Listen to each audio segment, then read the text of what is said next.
जननायक ऐसे ही नहीं कहा जाता। विपक्ष के नेता राहुल गांधी सुबह सुबह 6:30 बजे पहुंच जाते हैं दिल्ली के वृंदापुर की कुमार कॉलोनी में। वहां जाते हैं पूर्व प्रधान हरि किशन के घर। इस दौरान परिवार की महिलाओं के साथ मिट्टी के दिए और गमले बनाने की बारीकियां सीखते हैं। साथ ही वे वहां 3 दिए और एक कुल्हड़ बनाते हैं। यहाँ से निकलने के बाद थोड़ी ही दूरी पर उनका काफिला एक सैलून की दुकान पर रुकता है। वहाँ वे ट्रिमर से अपनी दाढ़ी सेट कराते हैं। सैलून वाले से अपना और अपने परिवार का हालचाल पूछते हैं। महीने में उसकी आमदनी के बारे में जानकारी लेते हैं। सैलून की दुकान का ये वीडियो राहुल गांधी ने खुद अपने एक्स हैंडल पर शेयर किया है।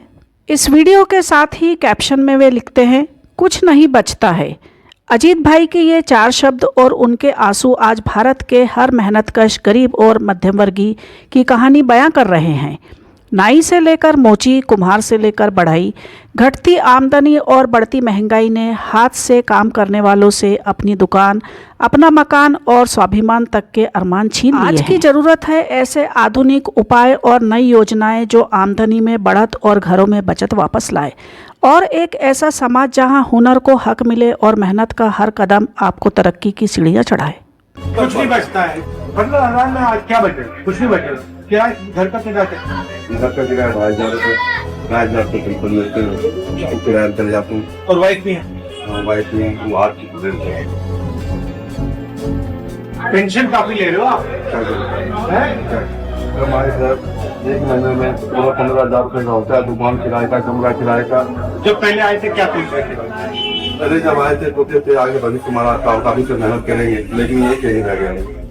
आपके राज्य में हम लोग बहुत खुश सुकून था कांग्रेस से। क्या करें, हम लोग का तरक्की नहीं हो पाता, हम लोग यही किए रह जाएंगे, बस एक का घर में रह जाएगा। कुछ भी नहीं, मेहनत अभी आए रात 11 बजे जाएंगे, कुछ भी नहीं मिलता।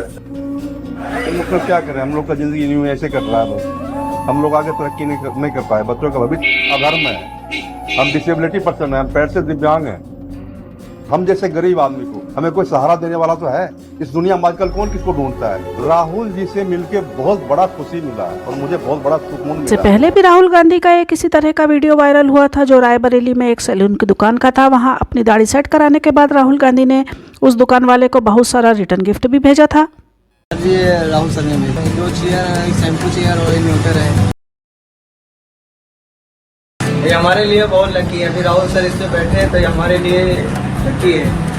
अब इसको हम थोड़ा इसको रिपेयर करवा देंगे, थोड़ा बहुत इधर उधर है, इसको इधर ही रखेंगे। मैंने बोला जरूर करूंगा सर। राहुल जी आने के बाद मेरे को एकदम से इतना मतलब को खुशी के आंसू आ गए कि मैं अपने आप को रोक नहीं पा रहा था। राहुल जी आए ना, मैंने राहुल जी से रिक्वेस्ट किया कि सर मैं आपके लायक, मेरे पास टॉवल नहीं है, अभी धूल मिट्टी में सना हुआ है, मैं आपको टिश्यू पेपर लगा दूं। उन्होंने एक ही आवाज दिया कि जो भी आपके पास है वो लगाइए। वही गंदा तौलिया मैंने राहुल जी के इस पे रखा, बनाए। राहुल जी ने खुश होकर बनाए। उनको ऊपर कोई ये नहीं दिखा कि मैं कहाँ आ गया हूँ, मैं गलत जगह आ गया हूँ, ऐसा कोई स्वभाव उनके ऊपर दिखाई नहीं दिया। और ये यादें बन गई है कि मैं जब तक जिंदा रहूँगा मुझे याद होगा कि देश के टॉप लीडर से मेरी मुलाकात हुआ है, कि मेरे दुकान में प्रभु श्री राम आ गए हैं। मेरा दिल करा, मेरा दिवाली आज मन गया है। मैं बहुत खुश हुआ। देश के इतने बड़े टॉप लीडर, वो छोटे से मोहल्ले में वो छोटे छोटे लोगों से मिलना मेरे दिल को भा गया। बिल्कुल देखता हूँ आजकल लोग सांसद बनने के बाद मोहल्ले को देखने तक नहीं आते हैं कि क्या हुआ नहीं हुआ, वोट लिए चले गए, कोई मर रहा है मरने दो। लेकिन इतने पद पे बैठे हुए नेता और आके देख लेना बहुत बड़ी बात है। जमीनी नेता होना चाहिए बिल्कुल, जो छोटे से छोटे आदमी, छोटे पैदान तक आदमी से मिले, बिल्कुल ऐसा ही। उन्होंने मुझे बहुत सारे आश्वासन दिए, ठीक है कीजिए, जो हमसे हो सकता है वो आपकी मैं सहायता भी करूंगा। राहुल गांधी के कदम जिसकी भी दुकान पर पड़ जाते हैं उसकी तो किस्मत ही बदल जाती है। ठीक इसी तरह कुछ समय पहले राहुल गांधी रामचेत मोची की दुकान में भी गए थे। न सिर्फ गए थे, उन्होंने अपने हाथों से चप्पल की सिलाई भी की थी। रामचेत मोची और उसके परिवार के, उसके व्यवसाय के बारे में हालचाल जानने के बाद रामचेत मोची को अपना व्यवसाय बढ़ाने के लिए बहुत सारा गिफ्ट भी भेजा था, जिससे रामचेत मोची की किस्मत बदल चुकी थी। राहुल गांधी ने हमारी मदद की, सिलाई मशीन के। अब हम इससे जूता, चप्पल, बैग, हर काम आगे बढ़ा ले। बाल बच्चों तक का भविष्य बन गए, काम हमारा आगे बढ़ता जाएगा। ऐसा बढ़िया गिफ्ट दिए रहे हैं मालिक, बहुत खुश है। अब बात बेटे, हम इस काम में जुड़े रहेंगे। जूता बहुत बनाया, बहुत बेचा। जो आज हम कर रहे हैं इसमें हमें बहुत खुशी हो रही है। राहुल जी के लिए चल रहे जूता बनाने। हम नेताजी के लिए अच्छा से अच्छा जूता अपने हाथ से सिलाई करके बना करके देने की हमारी इच्छा है, हम बना रहे हैं।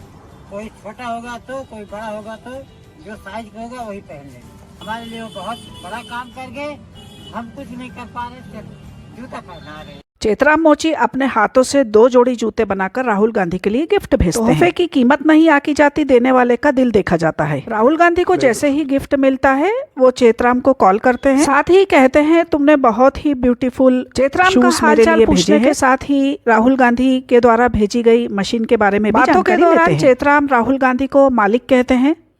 इस पर राहुल गांधी कहते हैं तुम मुझे मालिक नहीं भाई कहो, मालिक कहना अच्छा नहीं लगता है।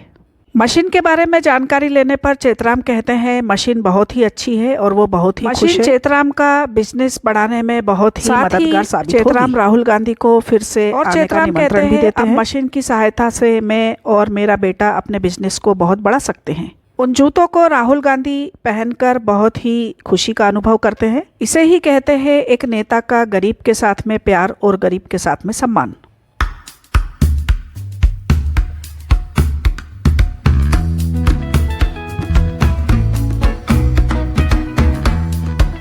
ठीक इसी तरह जानबूझ करके एक दिन वे कैब बुक करते हैं जिससे वे कैब ड्राइवर के परिवार का हालचाल जान सके। कैब ड्राइवर को और उनके परिवार को किस किस तरह की परेशानियों का सामना करना पड़ता है उस बारे में जान सके। नेता मतलब जनता का प्रतिनिधि जो जनता के द्वारा और जनता के लिए चुना जाता है। एक नेता में क्या गुण होने चाहिए?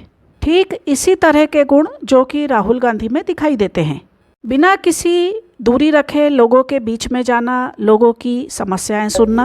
राजा यदि प्रजा की समस्याओं को जानता है तभी तो उसका निराकरण कर सकता है। या फिर आप ऐसा राजा चाहते हैं जो गरीब जनता से, साधारण जनता से दूरी बनाकर रखता है? शायद आप मानेंगे या नहीं मानेंगे वो बात अलग है। जब में कांग्रेस को भी वोट ही नहीं करते थे हम लोग।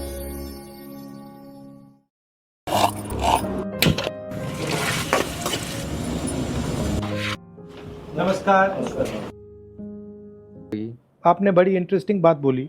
लोग जानते नहीं हैं आपके खाने के बारे में, कैसे खाते हो, कैसे पकाते हो, इसलिए मैं यहाँ आया हूँ। हाँ तो बहुत महंगा होगा सर लहसुन, अभी 200 रुपए केजी है।